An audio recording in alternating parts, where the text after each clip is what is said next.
মিয়া তুমি তো খালি দূর থেকে দেখছো বাতাস করে, খালি বাতাস করে না, আমাদের গায়ে টোকা দিয়ে দেখো জীবন দেওয়ার জন্য আমাদের ছাত্ররা কিভাবে প্রস্তুত আছে। একজন মানুষ হুজুরদের উপর খুব খেপছে, কেন? হুজুররা সিংহাসনে বসে, পিছন দিয়ে বলে আবার একজন বাতাস করে, খুব সমস্যা ওনার। হুজুরদেরকে বাতাস করে কেন? হুজুররা এরকম আলিশান চেয়ারে বসছে কেন? খুব সমস্যা না আপনার? হুজুরদেরকে বাতাস করে কেন জানেন? আমরা এক একজন ছাত্র, আমরা যারা মাদ্রাসা শিক্ষকতা করি, আরে আমি তো সেদিন আল্লামা নূর হোসেন কাসেমি রাহিমাহুল্লাহ ওনার হুইল চেয়ার ঠেলাটাকে নিজের জন্য অহংকার আর গৌরব মনে করেছি। এখনো সুযোগ পেলে আল্লামা জুনায়েদ বাবুনগরীর জুতা নিয়ে আমরা হাঁটি, ওনার জুতা নিজের পায়ের উপর তুলতে পারাটাকে নিজেদের জন্য গৌরব আর সৌভাগ্য মনে করি। আমি যখন আমার ওস্তাদকে সম্মান করি, শ্রদ্ধা করি, আমি যখন আমার ওস্তাদকে খেদমত করি, আমি যখন আমার ওস্তাদের সেবায় নিয়োজিত হই, তখন আমার ছাত্রকে বলতে হয় না, সে আমাকে দেখেই আমার খেদমতে উদ্বুদ্ধ হয়।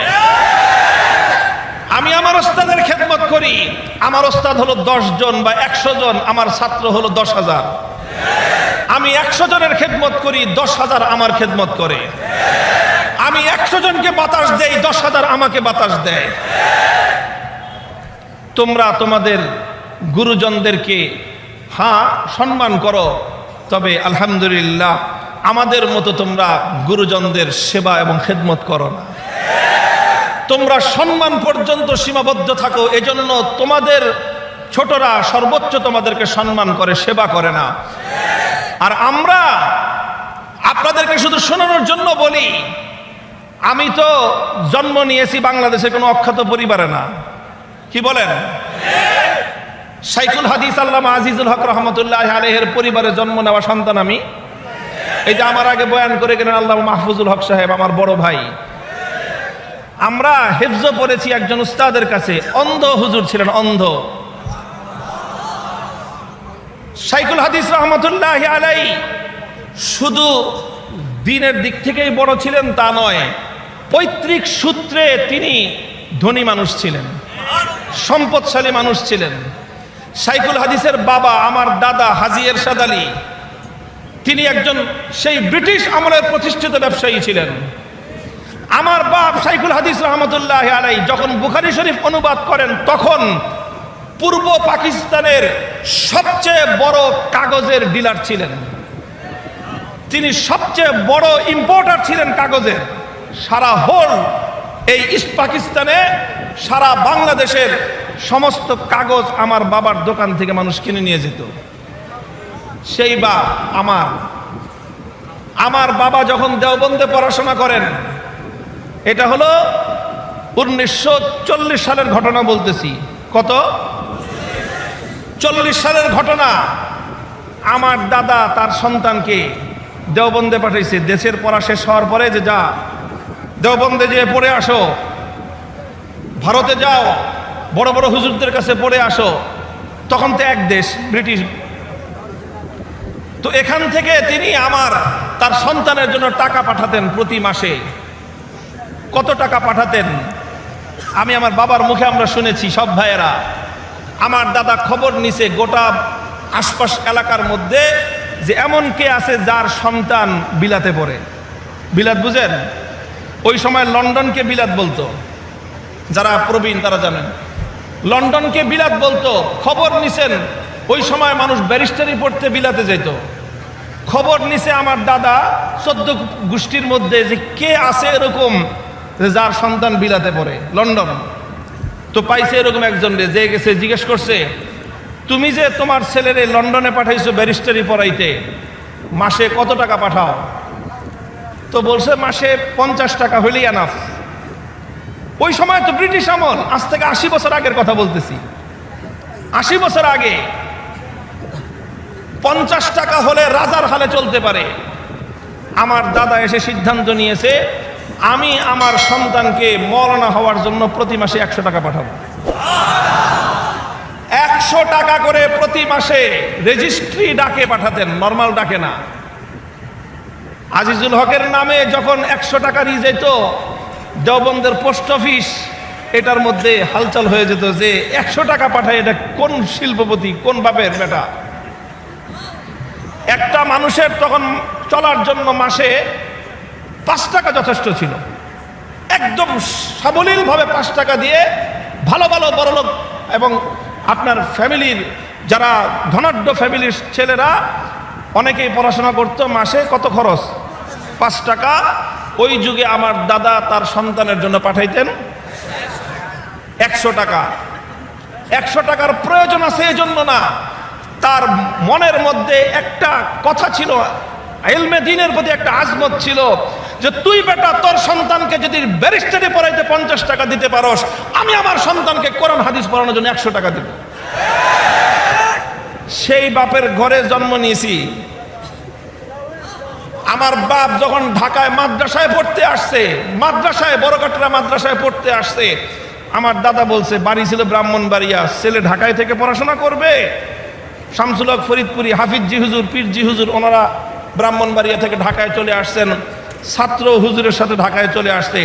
দাদা বলছে পোলা ঢাকায় থেকে পড়বে, কষ্ট হবে, বাড়ির মাদ্রাসার কাছে বাড়ি কিনছে। এই যে চকবাজার সোয়ারি ঘাটে আমার দাদার কেনা বাড়ি ছিল, আমার বাবা যেন বাড়ির থেকে মাদ্রাসার কাছাকাছি থেকে পড়াশোনা করতে পারে। এই গল্পগুলো গাল গল্প শোনানোর জন্য বলতেছি না, বলতেছি সেই বাবার ঘরে। তারপরে আমার বাবা নিজে এত বড় ব্যবসা করেছেন। The oldest petrol pump in Dhaka city, Dhaka সিটির মধ্যে সবচেয়ে প্রথম যে পেট্রোল পাম্প ঢাকা সিটির মধ্যে, the oldest petrol pump in Dhaka city, মৎস্য ভবনের কোনায়, মৎস্য ভবন, ওই যে মৎস্য ভবনের কোনায় যে পেট্রোল পাম্পটা, এটা হলো ঢাকার শহরের প্রথম পেট্রোল পাম্প। আর কেউ কেউ বলে ওই যে আরেকটা আছে হলো সদরঘাটের, ওই যে ভিক্টোরিয়া কলেজের পার্কের কোনায়। এই দুইটা কাছাকাছি সময়ে ওরা বলে ওটা আমাদেরটা প্রথম, আর এরা বলে আমাদেরটা প্রথম। যাই হোক, ধরে নেন কাছাকাছি। এই পেট্রোল পাম্প এটা আমার বাবার হাতে প্রতিষ্ঠিত। শাইখুল হাদিস রহমতুল্লাহ আলাইহির মালিকানাধীন পেট্রোল পাম্প হলো এই মৎস্য ভবনের কোনার পেট্রোল পাম্প।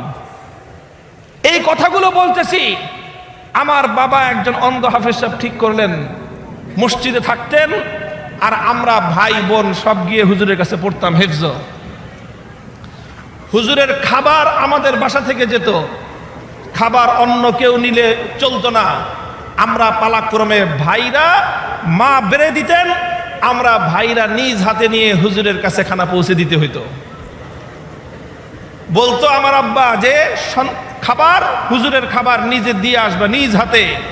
আমরা নিজেরা, আমি, মাহফুজুল হক সাহেব, আমার বড় ভাই, আমরা নিজেরাই টিফিন ক্যারিয়ার করে হুজুরের বাসায়, হুজুরের ঘরে নিয়ে খাবার দিয়ে আসতাম। টিফিন ক্যারি ধুয়ে পরিষ্কার করে দিতাম। এখনো আমার মনে পড়ে, হুজুর এখানে সেখানে যেতে, অন্ধ মানুষ ছিলেন তো একজন সাথে ছাত্র নিতেন, অধিকাংশ সময় আমি থাকতাম। আমার কাঁধে হাত দিয়ে হুজুর চলতেন, আমি হুজুরকে সামনে নিয়ে হাঁটতাম। অনেক মানুষ, অনেকে তো বুঝতো না, অন্ধ মানুষ দেখে, আবার সামনে দেখে ছোট একটা বাচ্চা টুপি পরা, হুজুরও টুপি পরা। তো সমাজে অনেকে করুণার দৃষ্টিতে দেখত, অনেকে আমাদেরকে ভিক্ষার টাকা তুলে ধরতো, মনে করতো যে হুজুরে নিয়ে আমরা ভিক্ষা নামছি। বলতাম যে না ভাই, ইনি আমার ওস্তাদ, ইনি আমার ওস্তাদ। এইভাবে আমরা ওই ছোট্ট কাল থেকে, বয়স তখন আমার কত, 7 বছর 8 বছর, 8 বছর বয়স থেকে ওস্তাদদের খেদমত করা শুরু করেছি। যখন 22 বছর হয় তখন দাওরায়ে হাদিস সম্পন্ন করেছি। শেষ পর্যন্ত আমরা খেদমত করেছি। শুধু এটা আমার গল্প না, আমাদের কওমি মাদ্রাসার প্রত্যেকটা ছেলের ইতিহাস এই। আমি 22 বছর পর্যন্ত আমার ওস্তাদের সেবা করেছি। এখন আমার ছাত্ররা আমার জুতা ধরবার জন্য জীবন দিতে প্রস্তুত। মিয়া, তুমি তো খালি দূর থেকে দেখছো বাতাস করে, খালি বাতাস করে না, আমাদের গায়ে টোকা দিয়ে দেখো জীবন দেওয়ার জন্য আমাদের ছাত্ররা কিভাবে প্রস্তুত আছে।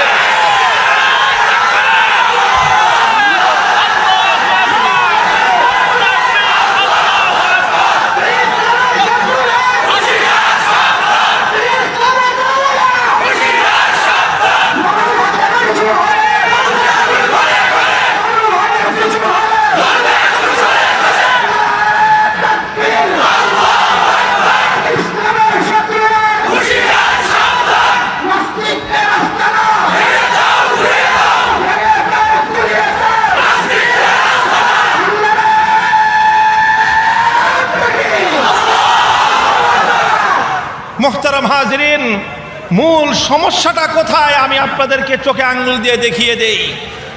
সংকটটা আসলে কোথায়? সংকটটা হলো এই জায়গায়, তারা মনে করে আলেমরা থাকবে সমাজে করুণার পাত্র। এটা হলো মূল সমস্যা। তারা চায় আলেমরা থাকবে সমাজে করুণার পাত্র। তারা চায় আলেম সমাজ তাদের সামনে মাথা নত করে কথা বলবে, এটা চায়। আর কোনো সমস্যা নাই, সমস্যা এক জায়গাতেই। তারা চায় আলেমরা এদেশে ভাড়াটিয়া হিসেবে থাকবে। হুজুররা থাকবে, কিন্তু হুজুররা কিভাবে থাকবে? হুজুররা সুর দিয়ে কথা বলবে। আর হুজুররা কি বলবে? হুজুররা কেঁদে কেঁদে কথা বলবে। আর কিভাবে? হুজুররা বেশির চেয়ে বেশি হাস্যরস করবে, মানুষকে বিনোদন দিবে। আপনি বিনোদন দেন, মাহফিলে বসে মানুষকে হাসান, কেউ আপত্তি করবে না। মাহফিলে বসে মানুষকে কাঁদান, কেউ আপত্তি করবে না। মাহফিলে বসে আপনি সুর দিয়ে কথা বলেন, কেউ বাধা দিবে না। সমস্যা কখন? যখন আপনি উচ্চ কণ্ঠে কথা বলবেন, তখনই আপত্তি। আল্লাহ রসুল সাল্লাল্লাহু আলাইহি ওয়াসাল্লাম কিভাবে কথা বলতেন? অনেকে আবার জিজ্ঞেস করে, প্রশ্ন করে যে আল্লাহর নবী কি এভাবে কথা বলতেন? আমি প্রশ্ন করি, আচ্ছা আল্লাহর নবী যেভাবে কথা বলতেন ওইভাবে যদি কথা বলি, তাহলে তোমাদের আপত্তি নাই তো? নাই তো কারো আপত্তি? আসেন আল্লাহর নবী কিভাবে কথা বলতেন হাদিস থেকে শুনাই আমি আপনাদেরকে। আমার নবী যখন বয়ান করতেন, ইশতাদ্দা গাযাবুহু ওয়া আলা সাওতুহু ইয়াকুল সাব্বাহাকুম ওয়া মাসসাকুম কাআন্নাহু মুনজিরু জাইশিন, কাআন্নাহু মুনজিরু জাইশিন। আমার নবী যখন কথা বলতেন, নবীর চেহারার দিকে তাকালে মনে হতো রাগে ক্ষোভে নবীজি ফেটে পড়তেছেন। নবীজি যখন কথা বলতেন, গলার আওয়াজ উঁচু হয়ে যেত। আর আমার নবী এমন ভাবে মানুষকে কমান্ড করতে থাকতেন, মনে হতো কাআন্নাহু মুনজিরু জাইশিন, মনে হতো তিনি একজন কমান্ডার ইন চিফ, মনে হতো তিনি সেনা প্রধান। সামনে যারা বসে আছে তারা সব তার সৈনিক। সেনা প্রধান হিসেবে সৈনিকদেরকে যে ভাষায় কথা বলতে হয়, আমার নবী সাহাবায়ে কেরামের সামনে সেই ভাষায় কথা বলতেন। সহ্য করতে পারবেন? সহ্য করতে আপনাদেরকে বলি নাই, যারা আমাদের উচ্চ কণ্ঠের কথা শুনলেই অ্যালার্জির চুলকানি হয় তাদেরকে বলতেছি, পারবেন সহ্য করতে? একজন নায়েবে নবী হিসেবে আমি যখন নিজেকে সেনা প্রধান ভেবে আপনাকে আমার সৈনিক হিসেবে কমান্ড করব, সহ্য করতে পারবেন? আমরা একটু জোরে কথা কই, তাই পারেন না। আবার জিজ্ঞাসা করে সুন্নত কি? সুন্নত নরম নরম সুন্নত যেরকম আছে, সুন্নতের মধ্যে গরম সুন্নতও আছে। তবে আমাদের অভ্যাস হলো এই, হযরতে ওয়াহাব ইবনে মুনাব্বিহ রাহিমাহুল্লাহ একজন অনেক বড় তাবেঈ, তাকে একজন এসে জিজ্ঞাসা করছেন যে হুজুর আপনি খালি কড়া কড়া কথা কন, মানুষকে এমন ভাবে ভীত সন্ত্রস্ত করেন, মনে হয় সব মানুষ ধ্বংসের পথে চলে যাচ্ছে। আপনি মানুষকে একটু আশার আলো দেখাইতে পারেন না? মানুষকে মিষ্টি কথা বলতে পারেন না? হযরতে ওয়াহাব ইবনে মুনাব্বিহ রাহিমাহুল্লাহু তাআলা, বুখারীর হাদিস, বুখারী শরীফে তালিকাতের মধ্যে এসেছে, তিনি বললেন, আরে যেখানে আমার আল্লাহ পাক রব্বুল আলামিন বলেছেন লা তাকনাতু মির রাহমাতিল্লাহ, হে দুনিয়ার মানুষ তোমরা আল্লাহর রহমত থেকে বঞ্চিত হও না, সেখানে আমি কিভাবে মানুষকে আল্লাহর রহমত থেকে নিরাশ করব? কিন্তু সমস্যাটা কি জানো?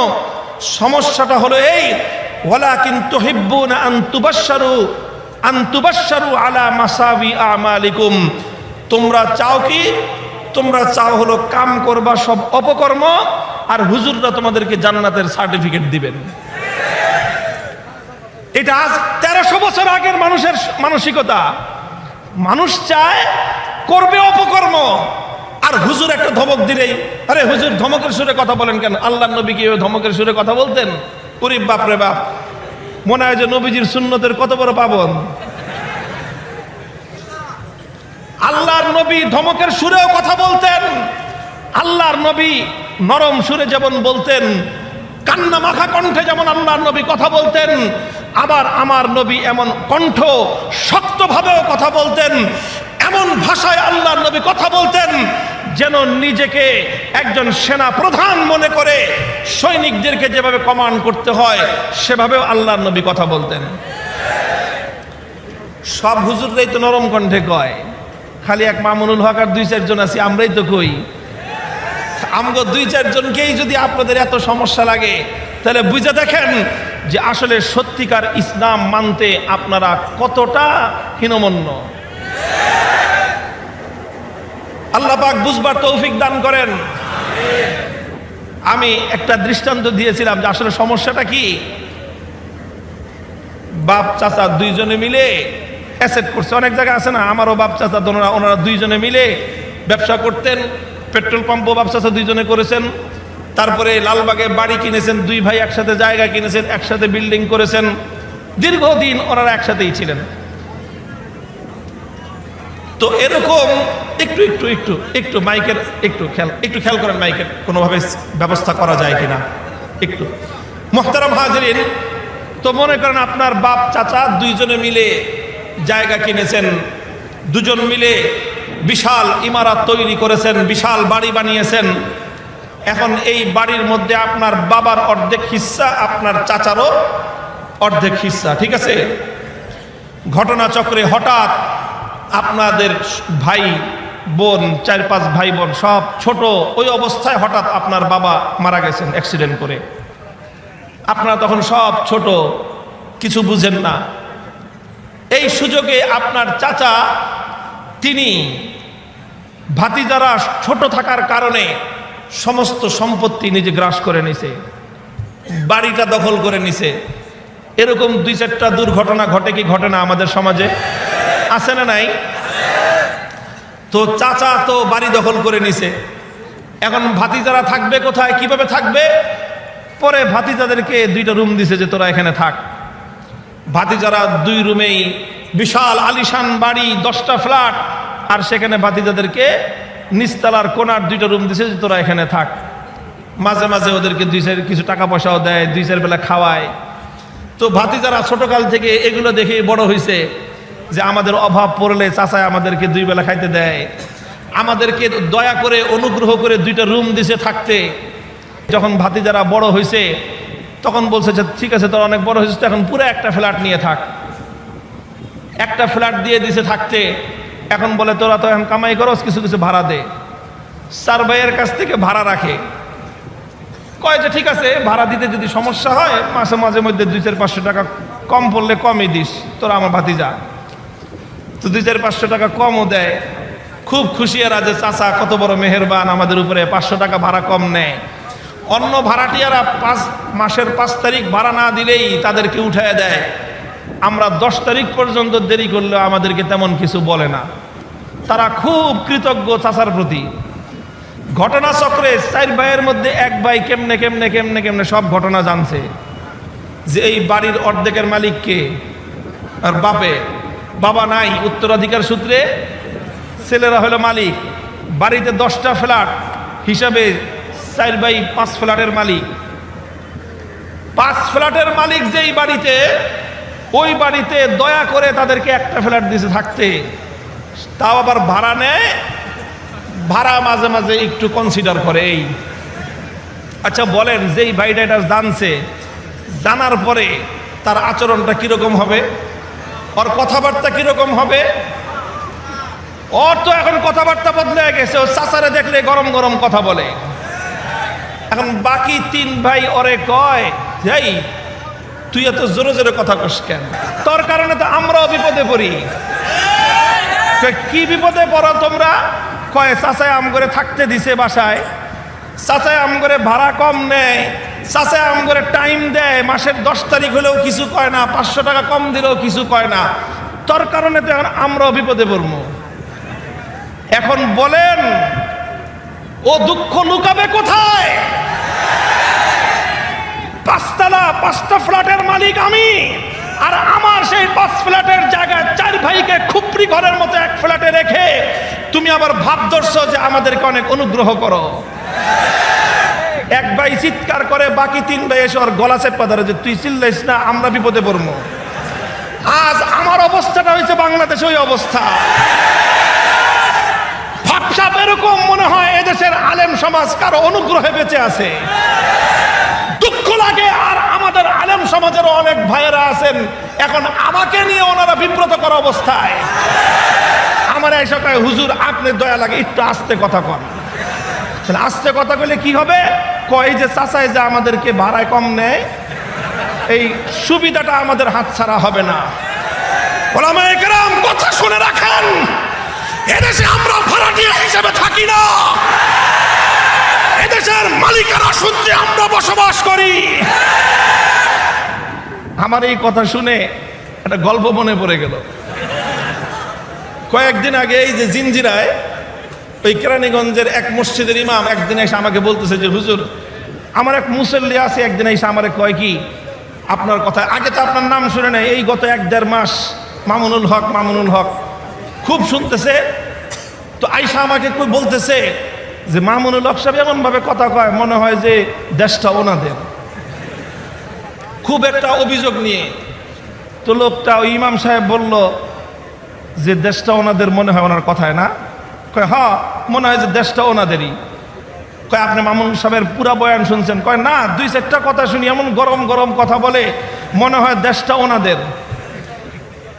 কয় তাহলে এক কাজ করেন, মামুন সাহেবের একটা বয়ান আছে, একটা আলোচনা আছে উপমহাদেশের স্বাধীনতা যুদ্ধে আলেম সমাজের ভূমিকা, এই আলোচনাটা শুনবেন 1.5 ঘন্টার। 1.5 ঘন্টা আলোচনা কষ্ট করে শুনছে লোকটা। কোনোদিন আলেম আমাদের ওয়াজটা শুনে না, আর আমার ওয়াজ তো শুনেই না। তো 1.5 ঘন্টার ওয়াজ শুনছে। আমার ওই 1.5 ঘন্টার ওয়াজের মধ্যে ইতিহাস ছিল 200 বছরের ইতিহাস। আমার ওই 1.5 ঘন্টার আলোচনা ইতিহাস ছিল যখন গোটা ভারতবর্ষকে ইংরেজরা গোলামীর জিঞ্জিরে আবদ্ধ করেছিল, সেই ইংরেজদের নাক পাশ থেকে বন্দিত্ব থেকে মুক্ত করবার জন্য সর্বপ্রথম যেই আলেমের অগ্নিঝরা কণ্ঠে স্বাধীনতার ঘোষণা উচ্চারিত হয়েছিল, সেই নেতা কোন নেতা ছিলেন না, সেই ব্যক্তি কোন রাজনৈতিক নেতা নেত্রী ছিলেন না, তিনি ছিলেন একজন আলেম, তিনি ছিলেন উপমহাদেশের সর্বশ্রেষ্ঠ হাদিস বিশারদ শাহ আব্দুল আজিজ মুহাদ্দিস দেহলভী রহমাতুল্লাহি আলাইহি, যিনি ফতোয়া দিয়েছিলেন। কি ফতোয়া? ইংরেজদের বিরুদ্ধে স্বাধীনতা যুদ্ধ করা ফরজ। ফতোয়ার মধ্য দিয়ে শুরু হয়েছিল স্বাধীনতা যুদ্ধ ইংরেজদের বিরুদ্ধে। শুরু হলো স্বাধীনতার সংগ্রাম। 1831 সালে বালাকোটের রণাঙ্গনে স্বাধীনতার জন্য যুদ্ধ করলেন, রক্ত দিলেন সৈয়দ আহমদ শহীদ রহমতুল্লাহি আলাইহি। 1857 সালে সিপাহী বিদ্রোহ হলো, শামিলের রণাঙ্গনে রক্ত দিলেন হাফেজ জামিন শহীদ রহমতুল্লাহি আলাইহি।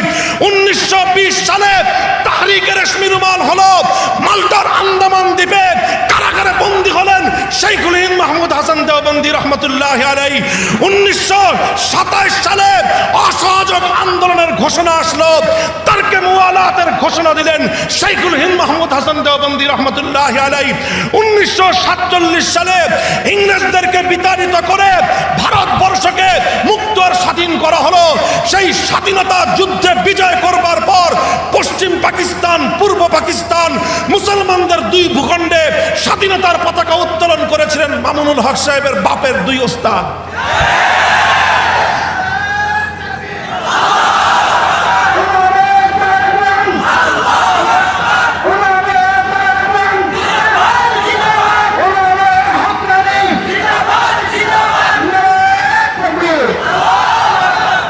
পশ্চিম পাকিস্তানের পতাকা উত্তোলন করেছিলেন সাব্বির আহমদ ওসমানী রহমতুল্লাহি আলাইহি। পূর্ব পাকিস্তানের ব্রিটিশ বিরোধী 190 বছরের স্বাধীনতা সংগ্রামের বিজয়ের পতাকা উত্তোলন করেছিলেন আল্লামা জাফর আহমদ ওসমানী রহমতুল্লাহি আলাইহি। এই দুজন আমার দাদা লাগে। এরপর পাকিস্তান আমলের 1947 সাল থেকে 1971 24 বছরের ইতিহাস, ওই ইতিহাস আমরা জানি, ওই ইতিহাস আমরা পড়ি। 1952 ভাষা আন্দোলন থেকে শুরু হলো স্বাধীনতা সংগ্রাম পশ্চিম পাকিস্তানিদের বিরুদ্ধে। 52 ভাষা আন্দোলন কারা করেছিল? একটা নাস্তিক ভাষা আন্দোলনে অংশগ্রহণ করে না। 1952 ভাষা আন্দোলন কাদের নেতৃত্বে হয়েছিল? ইতিহাসের সোনার অক্ষরে লিপিবদ্ধ আছে তমদ্দুন মজলিস। শব্দ দোনোটা আরবি, দোনোটা আরবি। তমদ্দুন মজলিস বাংলাদেশের স্বাধীন ভাষা আন্দোলনের 52 ভাষা আন্দোলনের সোনার অক্ষরে লেখা একটা নাম। তমদ্দুন আরবি শব্দ, মজলিস আরবি শব্দ। কারা করেছিল 52 ভাষা আন্দোলন? ইতিহাস আমরা জানি। শহীদ হয়েছিল কারা? আবুল বরকত, রফিকুল ইসলাম, আব্দুল জব্বার, আব্দুল সালাম, 4 জন মুসলমান মায়ের মুসলিম সন্তান বুকের তাজা রক্ত দিয়ে 1952 বাংলা ভাষার মর্যাদা কেড়ে এনেছিল। আসেন 1954 সালে যুক্ত ফ্রন্ট গঠিত হয়েছিল। যেই যুক্ত ফ্রন্টের ইশতেহার অনুযায়ী 1971-এ বাংলাদেশ স্বাধীন হয়েছিল। 54 যুক্ত ফ্রন্ট কারা গঠন করেছিল? 4 নেতা ছিল। 4 নেতা। কয় নেতা?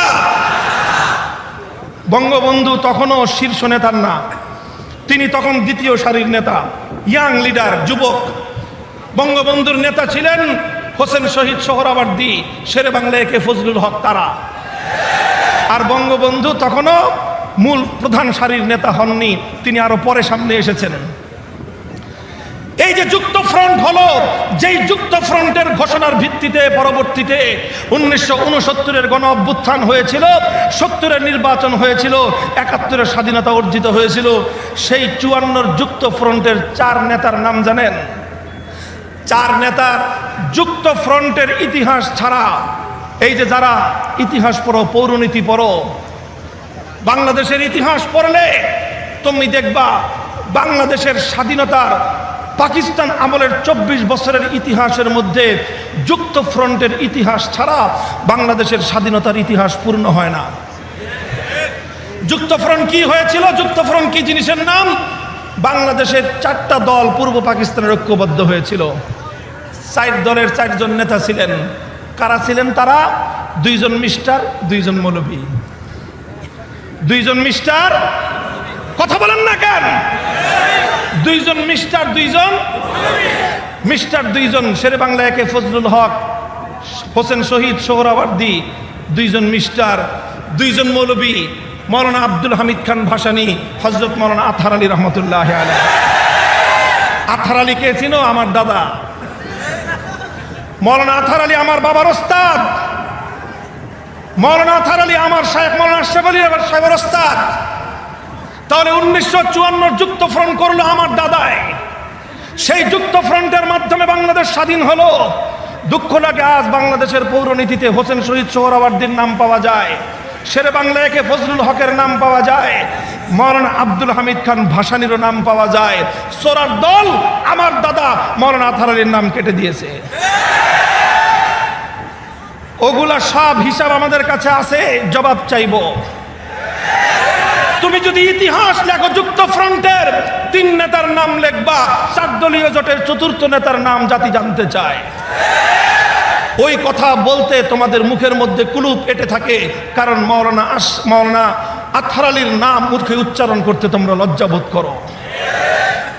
মুহতারাম হাজিরিন, এই সব স্বাধীনতার ইতিহাস যখন আমার কাছ থেকে শুনছে 1.5 ঘন্টার আলোচনা, এরপরে আইসা ওই লোক ইমাম সাহেবরা কয় ঠিকই তো কয়, উনি তো ঠিকই কয়।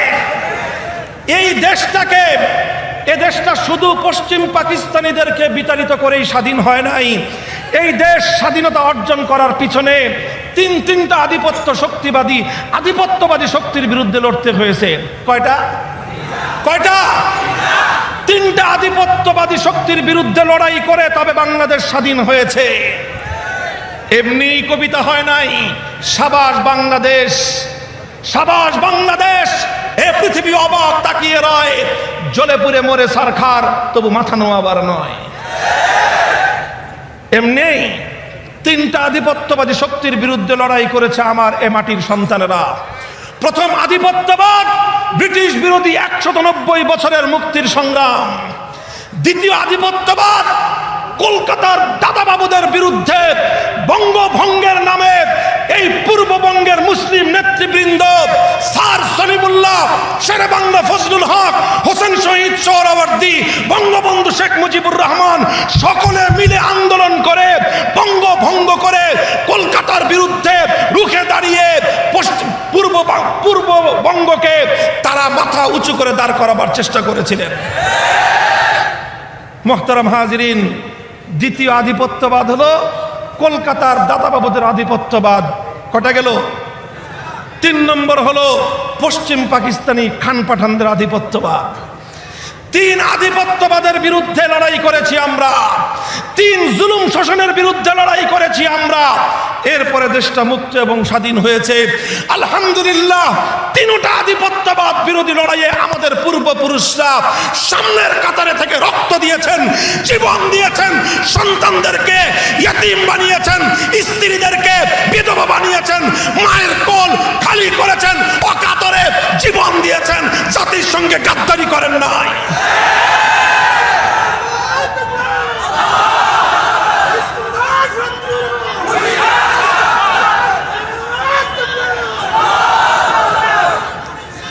মুহতারাম হাজিরিন, আমার আলোচনা আমি সমাপ্তির দিকে নিয়ে যাচ্ছি। আখেরি পয়গাম হলো এই জায়গাতেই, আমরা কেন কথা বলি শুধু আমাদের আওয়াজ দূর থেকে শুনবেন না, আমাদের হৃদয়ের কষ্টগুলো বুঝবার চেষ্টা করবেন। আমার দাদারা, আমাদের পূর্বপুরুষরা অনেক ত্যাগ আর কোরবানি স্বীকার করে এই ভূখণ্ডটাকে মুক্ত আর স্বাধীন করেছিলেন। এদেশের পরবর্তী প্রজন্ম নাস্তিক হবে এই আশায় নয়, এদেশের পরবর্তী নেক্সট জেনারেশনদেরকে খ্রিস্টান মিশনারিরা টাকা দিয়ে কিনে নেবে এজন্য নয়। এদেশটাকে মুক্ত স্বাধীন করা হয়েছিল এই মুক্ত আসমানের নিচে, মুক্ত জমিনের উপর দাঁড়িয়ে উচ্চ কণ্ঠে, মুক্ত কণ্ঠে জয়গান গাইব এক আরশের মালিক আল্লাহ।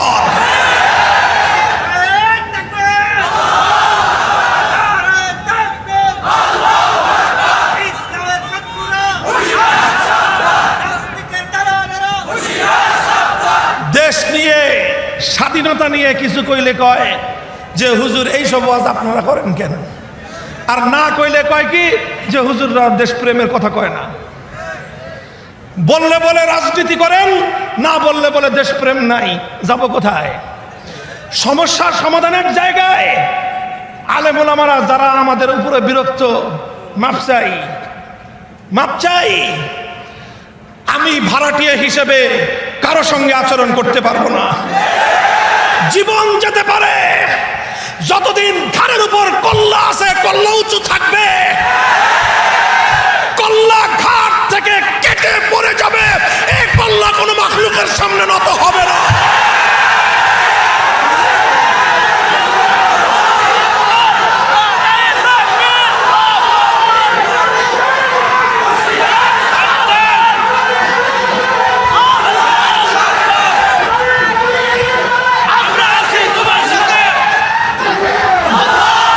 আল্লাহ পাক রব্বুল আলামিন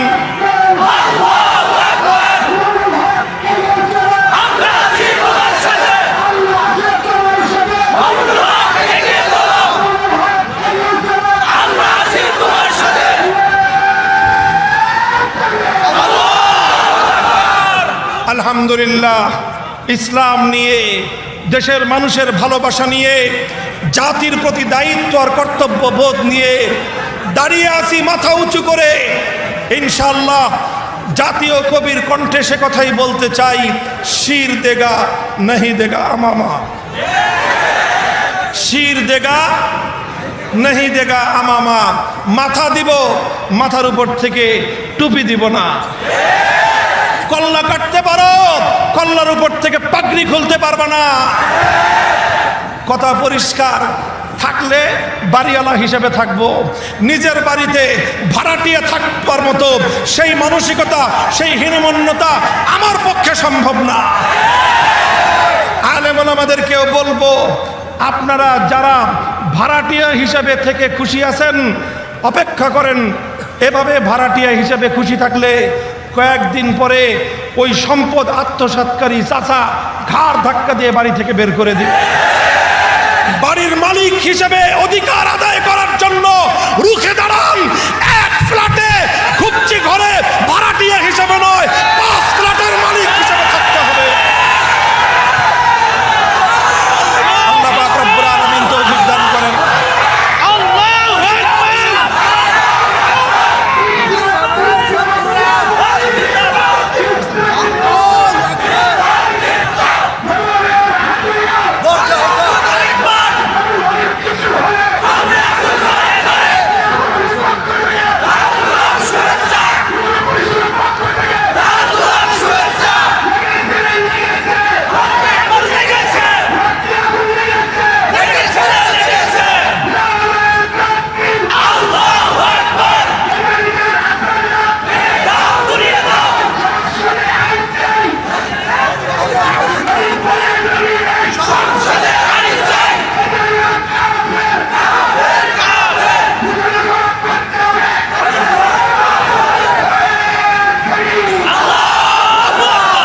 আল্লাহ পাক রব্বুল আলামিন আপনাদের এই দ্বীনি জজবাকে কবুল করেন।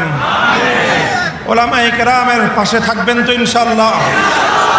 আলেম সমাজের ইতিহাস ১৫০০ বছরের ইতিহাস হলো জাতির প্রতি তারা দায়িত্ব পালনে তারা সবচেয়ে বড় ত্যাগ আর কোরবানি স্বীকার করতে প্রস্তুত। ইনশাআল্লাহ ওলামায়ে কেরামের সাথে থাকবেন আপনারা। আল্লাহ পাক আপনাদেরকে তৌফিক দান করেন। কালিয়াকৈর উপজেলা ওলামা পরিষদকে আল্লাহ পাক রব্বুল আলামিন জামাত হয় না, আজান হয় না, জামাত হয় না, আজান হবে ইনশাআল্লাহ। সালাতুল ইশার আজান হবে, জামাত হবে। আপনারা সকলে ইনশাআল্লাহ জামাতে শরীক হয়ে তারপরে যার যার ঘরে